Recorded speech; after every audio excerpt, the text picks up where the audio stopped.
Okay, folks, welcome back to class.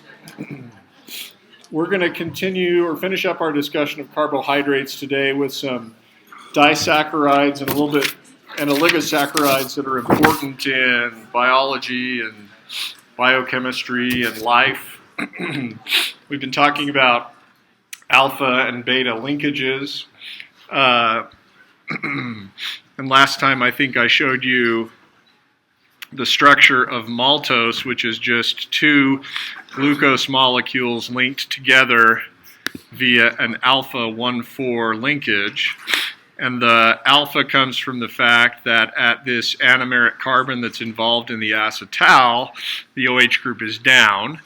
The 1 comes from the fact that we're linking carbon 1 on one sugar with carbon 4 on the other sugar. And as you've noticed, these sugars often have non-standard names. This is like the intersection of organic chemistry with food science, and so things are named according to whatever. And you don't need to memorize names, but you should be able to recognize an alpha 1,4 linkage. Maltose is found, it's a hydrolysis product of starch on the way to just regular glucose. It's found in germinated grains like barley. Another sugar that you've probably heard something about is lactose. And this is a sugar that's found in milk. Lactose involves one molecule of galactose, and this is the C4 epimer of glucose, where the hydroxy on carbon 4 is up instead of down. And then in lactose, you are linked to a glucose sugar, and it's a beta 1,4 linkage. So you've got galactose and glucose linked together, and it's a beta 1,4 linkage. And together that's called lactose. Now, lactose has an interesting role to play in human history. So the intestinal epithelial cells in an infant express an enzyme that can hydrolyze that linkage between galactose and glucose. And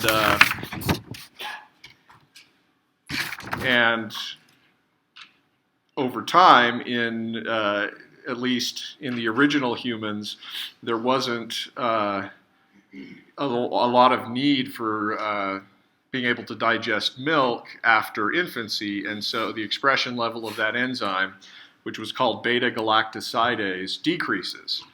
And so most humans originally were lactose intolerant because they simply didn't get nutrition from dairy products in the early days.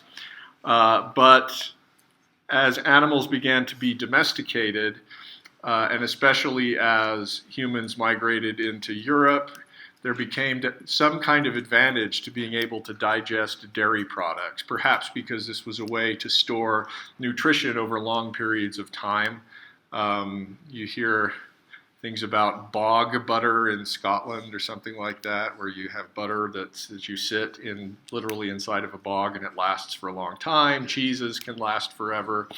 The smellier, the better.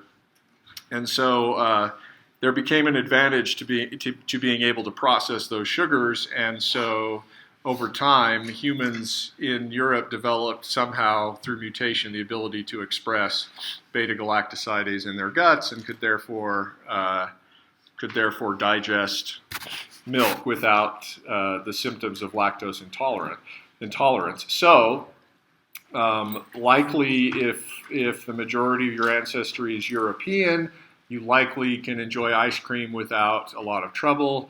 If your ancestry is from all of the other parts of the world, the majority of humanity, you may be lactose intolerant, and that's just because the ability to express beta-galactosidase came later on in human evolution. Go ahead. People who take pills for lactose intolerance, is that just like excess beta galactosides? Yes. So if you take something for lactose intolerance, it's just a pill or liquid form of beta galactosidase, which can break apart that sugar. If you don't have enough beta galactosidase, the symptoms of lactose intolerance come from the fact that you can't digest it, but your gut microbiome can, only they produce lots of gas and bloating and other unpleasant intestinal sort of symptoms when they deal with it. So just sort of interesting. That's something I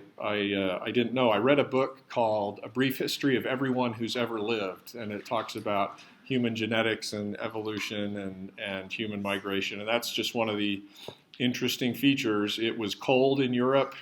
There were times of the year when things didn't grow, and so it became useful to be able to eat cheese in the winter so you could survive. All right. Another sugar that actually, this is what you're probably talking about when you talk about sugar, is a linkage between glucose and then fructose. Glucose and fructose are both 6-carbon sugars. Only fructose is a ketone. And on its own, I'm afraid I'm going to get that wrong, so let me just... fructose is a 6-carbon sugar, but it, unlike glucose, it has the carbonyl on carbon 2, which makes fructose keto sugar rather than an aldehyde sugar. Because the ketone's on carbon 2, fructose forms a 5-membered ring, which I'm trying to draw here, but which is hard. This is sort of in an envelope-like conformation. We'll number the carbons of fructose so you can see what the structure is.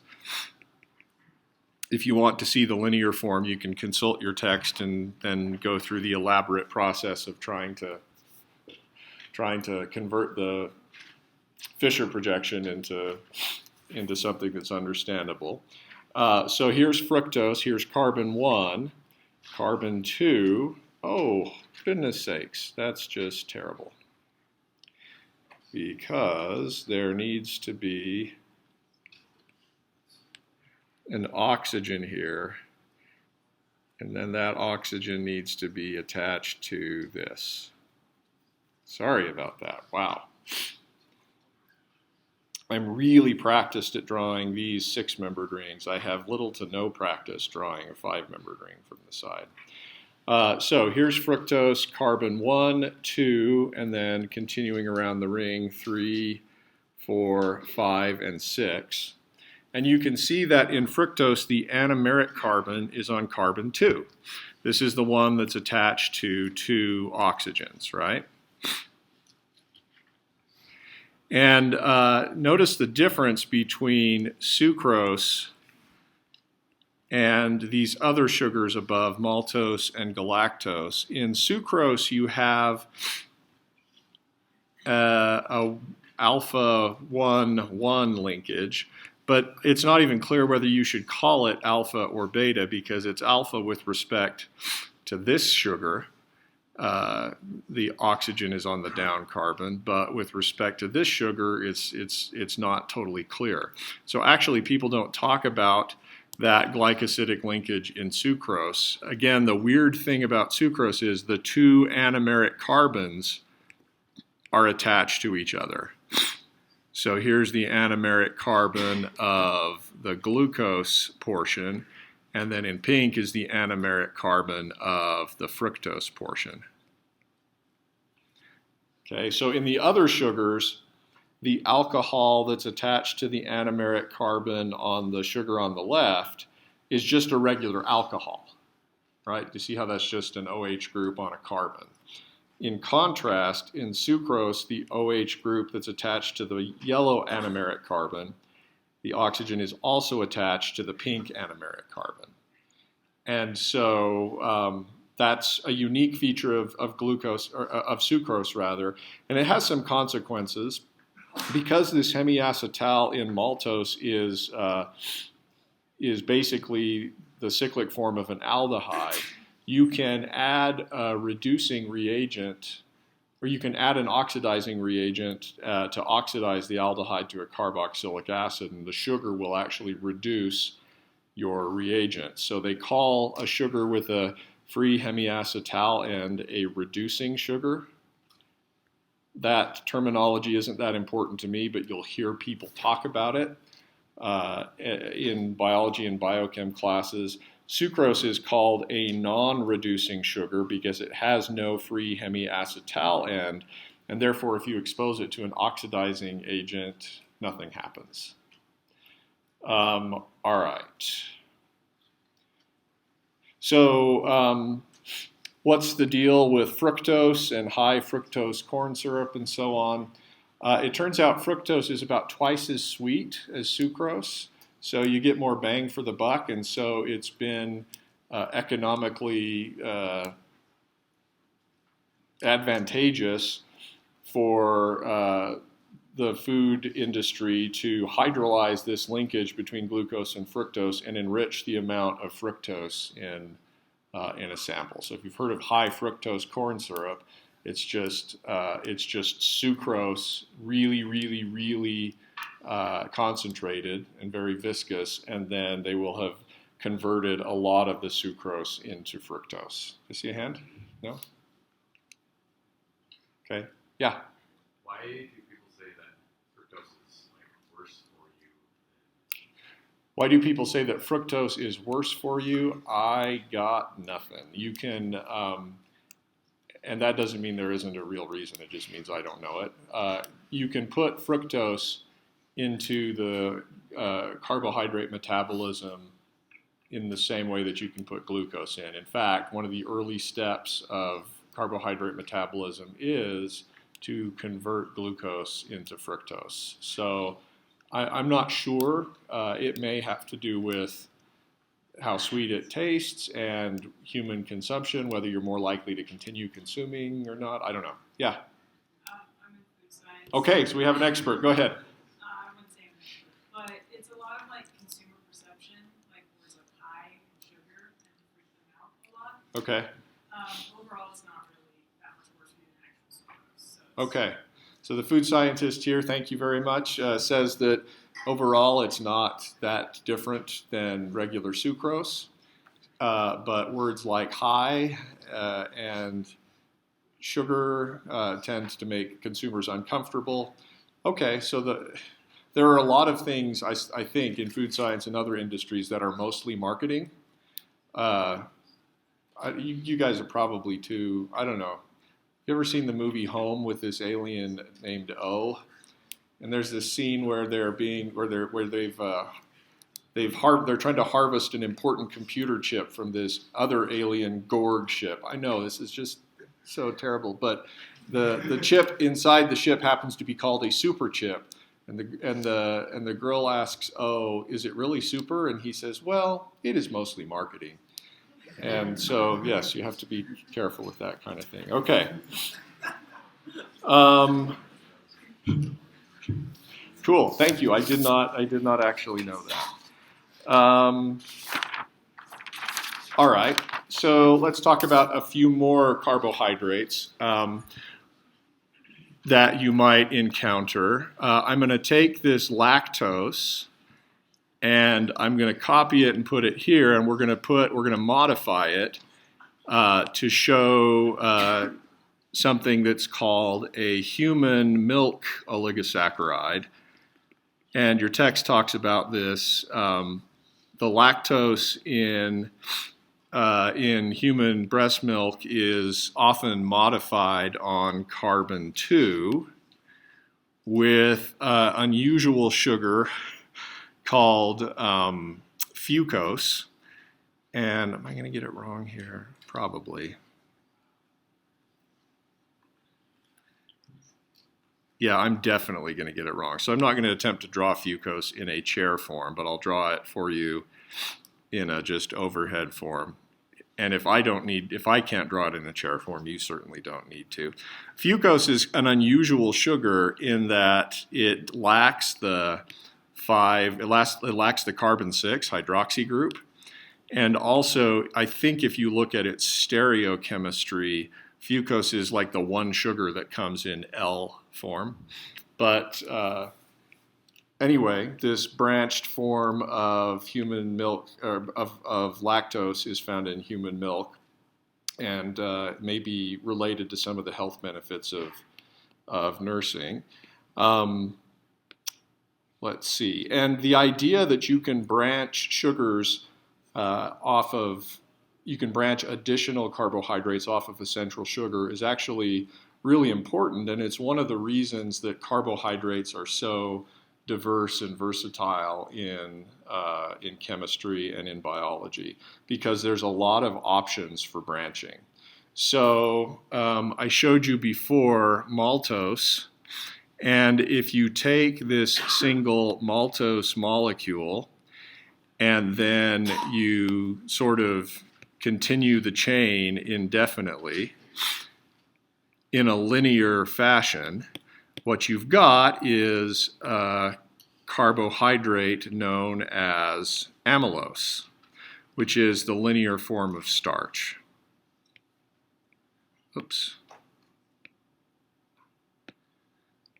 And so, yeah, you could continue on forever in this sort of way. We'll put squiggly lines to indicate this goes on forever. That's amylose. That's linear starch. And again, I actually don't know the functional difference between amylose and then a sugar like amylose that has branching. But if you start to branch off that chain, it's called amylopectin. And this branching should change the physical properties of the sugar a little bit. So here's your amylose chain, and then, you're going to love this, you take the OH group on carbon 6. Now we have to sort of twist a little bit, and then you start,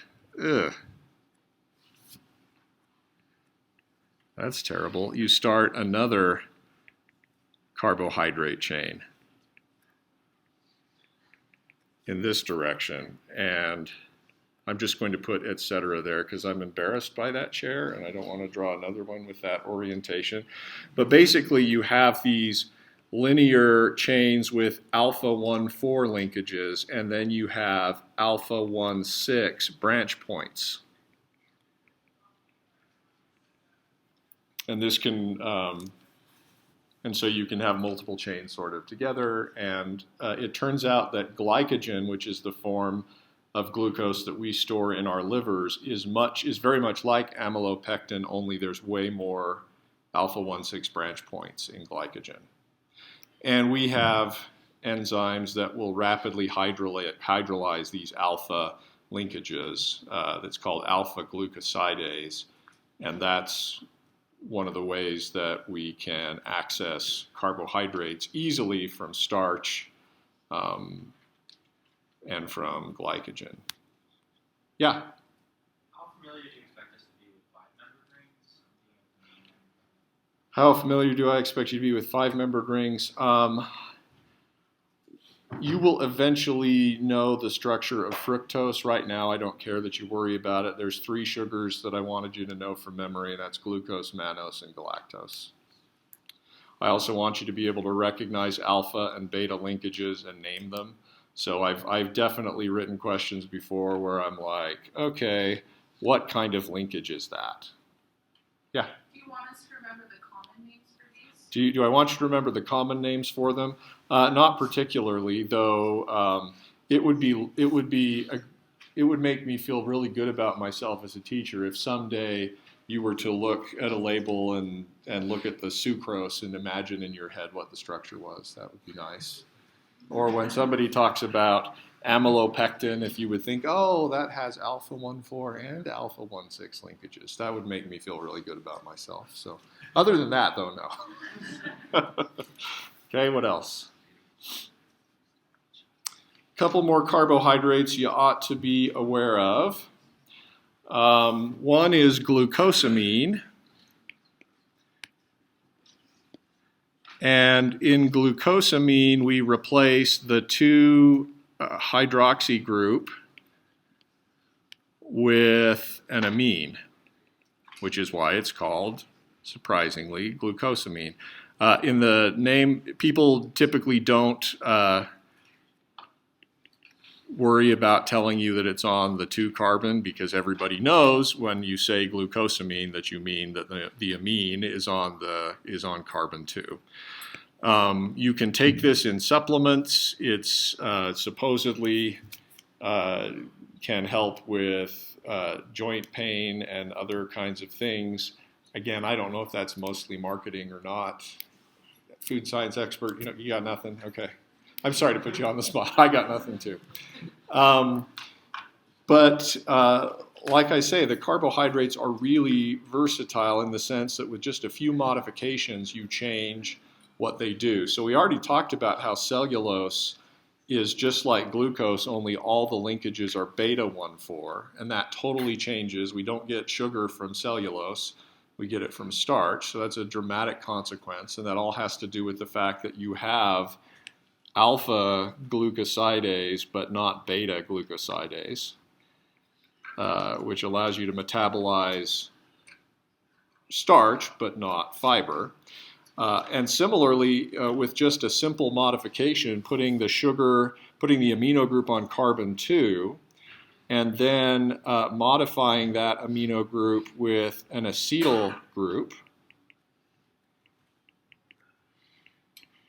and then allowing that to be linked to other similar molecules via a beta-1,4 linkage.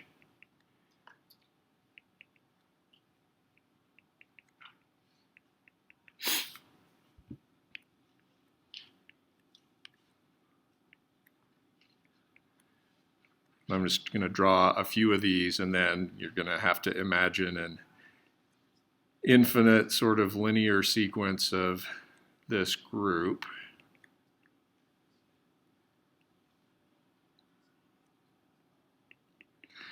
This polymer of N-acetylglucosamine. So when you put the acetyl group on the amine, it's called N-acetylglucosamine. And the carbohydrate chemists of the world call this glucnac.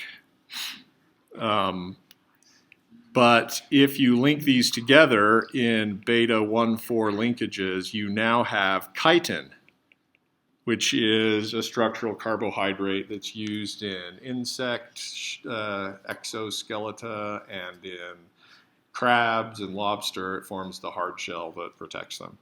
So a lot of different uses for carbohydrates. Proteins, in many cases that are expressed and secreted through the ER and the Golgi, are heavily modified with carbohydrates, and this can play an important role in their folding and function. There's a whole bunch of biology to be learned there, which I'm going to ignore, but it's an important part that you may encounter. You'll hear about glycoproteins. You'll also hear about peptidoglycans. We actually talked about that earlier on when we talked about how antibiotics work. And then the other place you're going to encounter carbohydrates is when we start talking about DNA. And DNA and RNA are examples of N-glycosides. That's where instead of having an acetal at the anomeric carbon, you have an amine of some kind attached to the anomeric carbon. So here is the 5-carbon sugar ribose. And then if you have a nitrogen there, that linkage is called an N-glycoside or an N-glycosidic linkage. And this is how the bases of DNA are attached to the ribose backbone. And I'm going to be ashamed and embarrassed because I never memorized the nucleic acid structures as well as I should have done. So I think that's adenosine. We'll learn them together, and then again, if you don't memorize them, you can come to my office and challenge me, and if I can't draw it correctly, you get your points back. Okay. All right. that's carbohydrate chemistry. There's tons more we could do, but that's sort of where we need to leave it. Any other questions? So what are the transferable skills? When you look at a carbohydrate, you should recognize it as a carbohydrate. I want you to know glucose, mannose, and galactose. I want you to be comfortable seeing glucosamine with an acetyl group on it. I want you to be able to recognize different types of glycosidic linkages, even in complicated carbohydrates. All right. So next, we're going to move on to lipids. And this is something that we all have a lot of experience with. I'm going to show you the basic structure of a triglyceride, which we've talked about before, but we're going to delve a little bit deeper. A triglyceride is 4, 6, 8, 10, 12, 14, 16, and so on, is a glycerol molecule with 3 esters, with each of the oxygens involved in an ester with a long chain fatty acid. And we are going to learn how nature both makes this and metabolizes it. If there are no double bonds, this is often called a saturated triglyceride. However, there are plenty of examples where there are double bonds in the backbone, and we'll call that unsaturated. But I brought some groceries. They are not fresh. They've been sitting in my office in these bags for like all year. Evidently, the fat or the grease inside the butter can seep through the cardboard. That's kind of fun. So let's see. We've got coconut oil here. Better Body Foods. That's probably mostly marketing too, right? Yeah. Okay. We've got Crisco pure vegetable oil, and this is, what's the source on this? Soybean oil. Okay. So that's that's plant. All right. So notice that Crisco soybean oil is a liquid at room temperature. Butter is not. Coconut oil, which is also plant-based, is not. Let's see what else we have here. Whoa. Peanut oil, which supposedly doesn't contain peanut antigens, but we shouldn't tempt allergic reactions. Olive oil, also a liquid. Oh yeah, regular Skippy peanut butter. This has hydrogenated vegetable oil in it, and this is nice and smooth. Sorry for those of you who are fans of the chunky variety. This is Adam's 100% natural peanut butter, where natural is, again, mostly marketing. It's not like there's artificial peanut butter. But you'll notice this has, I don't know if you can see this, but it's got a liquid layer on the top. Okay, and if you don't want a gross experience, you actually have to stir this up every time you pull it out of the fridge. Okay, we'll talk about why that is. And then what have we got here? Canola oil, and I don't even know what a canola seed is. Okay, but here are our lipids. What do these tostada shells have to do with anything? Well, that's a fun story about the rancid tostada shells of 2016. These are not them. They're not that old, but they will get there. So let's talk about the kinds of fatty acids that make a difference, the kinds of fatty acids that change the properties of various fats and oils. So let's first talk about the kinds of fatty acids you can find in these triglycerides. So here are a few saturated fatty acids that you may encounter. And then over here are the unsaturated fatty acids. And we're for each of these, and again, you're going to ask, do we need to memorize these things? No. But based on stuff you learned in 351, you ought to be able to tell me why some are liquids and some are solids. So we're going to write down number of carbons, and then we're going to write down melting point for the saturated fatty acids. So for 12 carbons, if you've got a 12-carbon fatty acid chain, this is the melting point of the fatty acid, but it would also be similar to the melting point of the triglyceride, okay? So at 12 carbons long, this carboxylic acid melts at 43 degrees Celsius.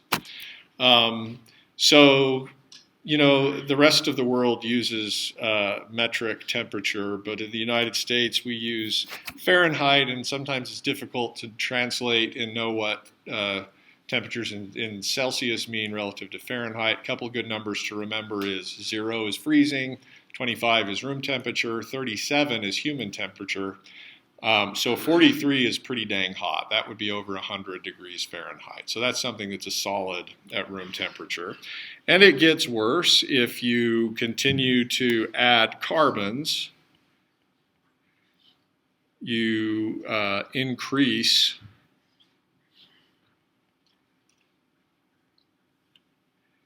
the melting point, okay?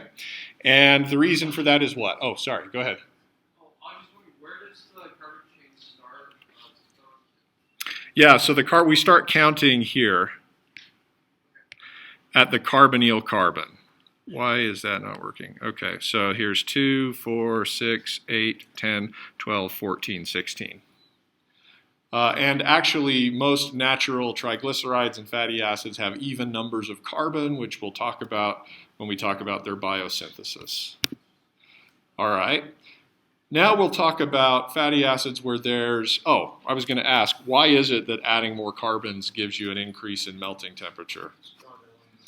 Stronger London dispersion forces or van der Waals interactions or induced dipole/induced dipole interactions. This is where two molecules come together. They momentarily distort their electron density such that they have complementary temporary charges out on the surfaces that they connect or that are close to each other. And so the more carbons you have, the stronger those forces are. Now, and you probably learned this a little bit in 351, but people like hearing things they already know, so enjoy, right? So we're going to go a 16 carbon chain, but this one has a double bond starting at carbon 9, and the double bond is Z. So what would that look like? This would be, in a triglyceride, it would look like this. 2, 4, 6, 8. 1, 2, 3, 4, 5, 6, 7, 8, 9.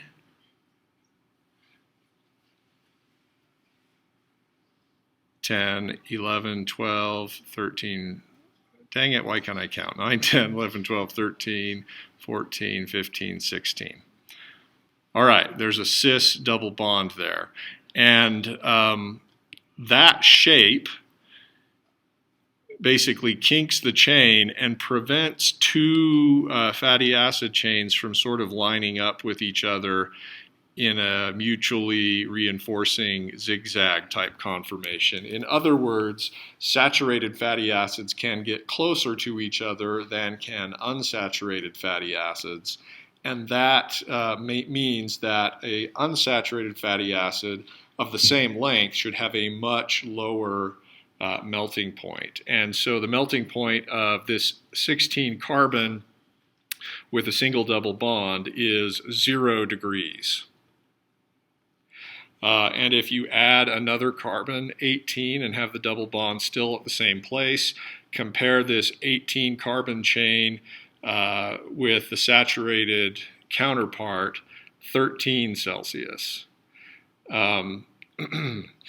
Incidentally, you're going to hear different kinds of fatty acids. The one that's 18 carbons long and has a double bond at carbon 9 is called oleic acid. So it's not that important, but if you hear it,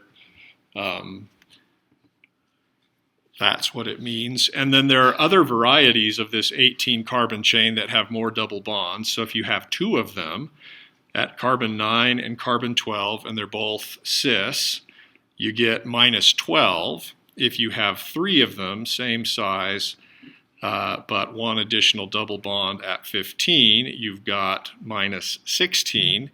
And then if you have the 20 carbon sugar with the following double bonds,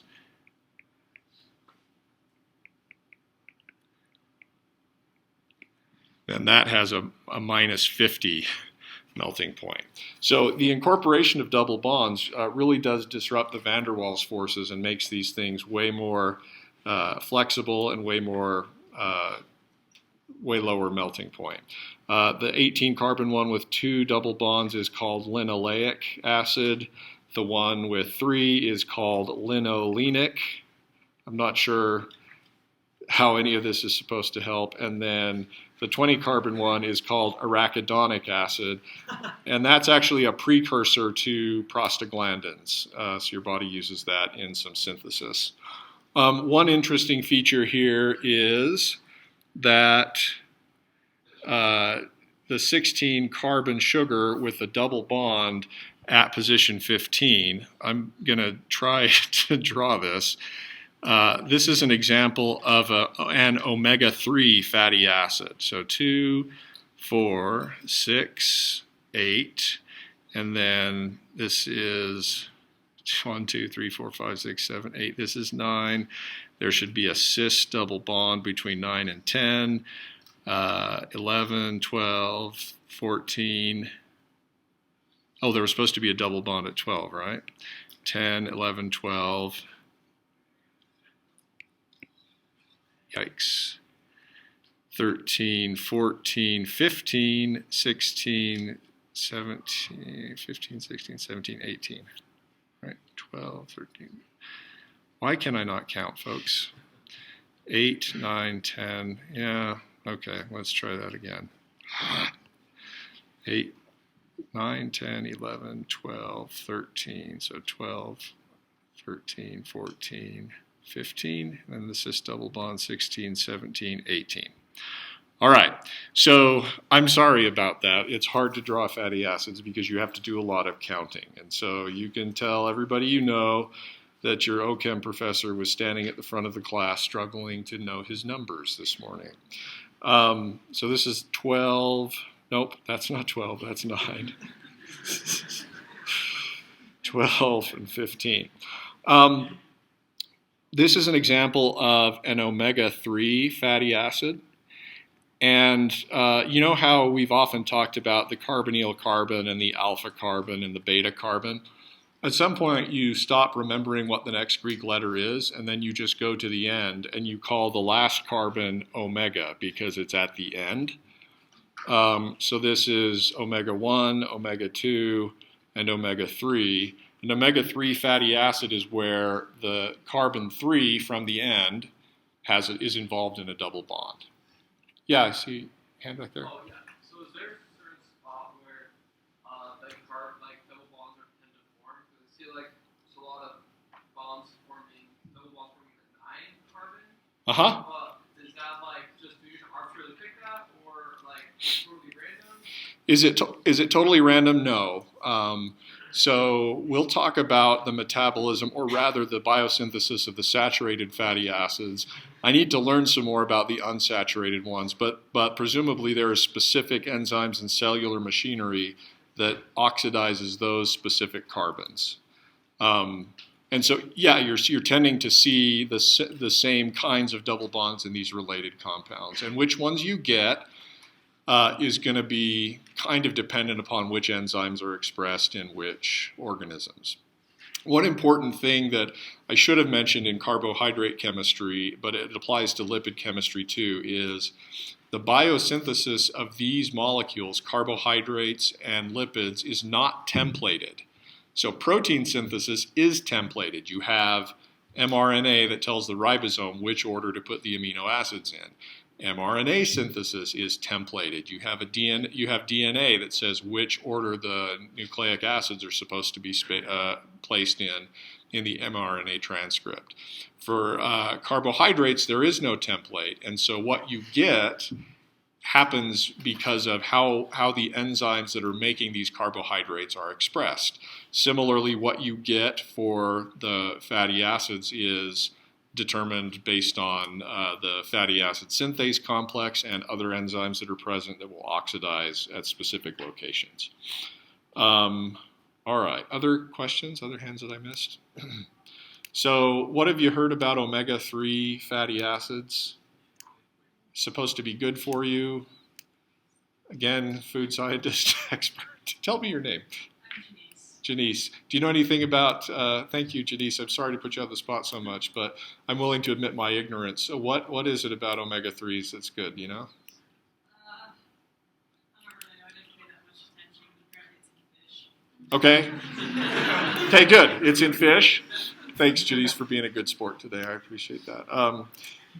So omega-3 fatty acids tend to be found in fish. Can you think of a reason why fish would need to have fatty acids with double bonds in them?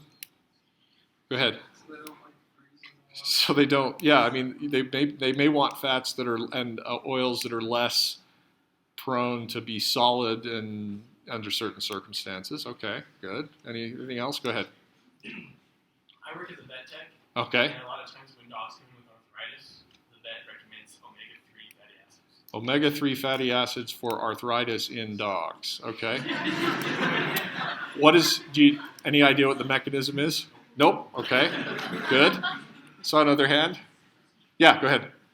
Omega-3 is useful for inflammation of the blood vessels. Okay, useful So for, if you have abnormal heart rhythms, it can help cure that.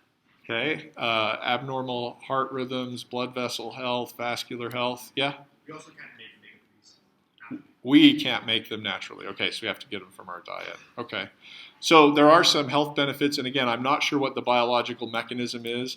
In a lot of cases, it may or may not be known. They do studies where you feed animals with more omega-3 fatty acids and observe the effects.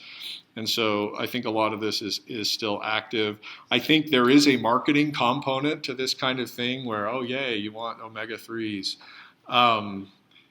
So you can go and buy eggs from chickens that are fed with omega-3 fatty acid rich diets, and then the eggs will therefore be rich in omega-3s, and then they want you to buy them and feel better about yourself because you bought them. Okay, so I want to give you a sense for the kinds of fatty acids that are present in different kinds of sources of fat. So here is lard or manteca, and I served my mission in McAllen, Texas, and we used to go to the HEB, which is a grocery store down there, and you could find these big, these big 5-gallon buckets of manteca. And I imagine they still sell them. I don't know. But you need these to make really good tamales. The really good tamales involve lard. But lard's not that good for you. We're going to talk about the percentage of fatty acids, percentage of saturated versus unsaturated fatty acids, and the carbon length. All right, so number of carbons, 12, 14, 16, 18, and then unsaturated tend to be at least 18 long. In lard, it's 1% 14 carbon fatty acid. It's about 25% 16 carbon, 15% 18 carbon, about 50% oleic acid, and about 6% linoleic acid. So still actually majority unsaturated, but quite a bit of saturated fatty acids. In contrast, olive oil, right here, has about the following composition: way less saturated fatty acids, way more of the oleic acid, and about the same amount of the linoleic acid.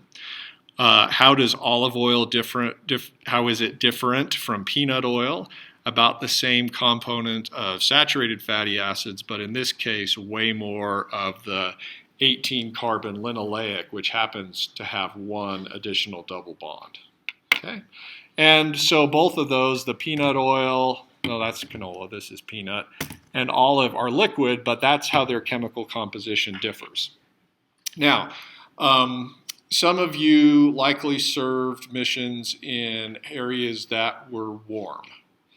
And some of you probably carried around a little vial of olive oil to administer to the sick. And it was consecrated by priesthood authority. Unfortunately, the consecration does not protect the olive oil from oxidation. So if you came back from your mission and opened up that vial and smelled it, what did it smell like? You ever done that? It's kind of nasty, actually. There's this smell of rancid oil. If you want to try it, this has been sitting here, though I've never opened it, but we could try smelling it, see if it went rancid. If you haven't done this, do this experiment. Take some olive oil and put it in a small container, expose it to air, and just sit it out on the shelf for a while. And come back in a couple of months and smell it. Your roommates certainly will not have bothered it because we don't clean up what we don't have to clean up, right? And so it'll probably still be there. What happens when you have double bonds in fatty acids is that on exposure to oxygen, you can do radical allylic oxidation, which installs a peroxide or an OH group on the allyl carbon. And when you do that, there are subsequent reactions that happen, but it causes the oil to both taste and smell bad. All right? So things that have a lot of unsaturated fatty acids in them have a lower shelf life. And so early on in the food industry, they discovered that, hey, we can take oil from plants, which is cheaper to get than animal fat, and we can take the double bonds and we can hydrogenate them with hydrogen and palladium on carbon, passing them over a catalyst, and that will turn the unsaturated fatty acid into a saturated one. That is more shelf stable. And may have other desirable properties. You can make bricks out of it and sell them as Crisco, and you can slice instead of pouring, and that can have advantages.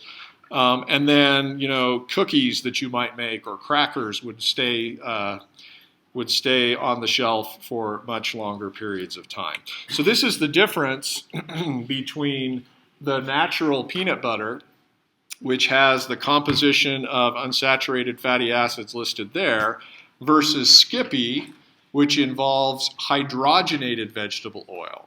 In Skippy, they have passed the oil over a catalyst and hydrogenated it, so it's now saturated. Whereas in the natural stuff, you've still got that liquid peanut oil at the top that you got to stir back in. We'll talk about that story and the trans fat story a little bit next time.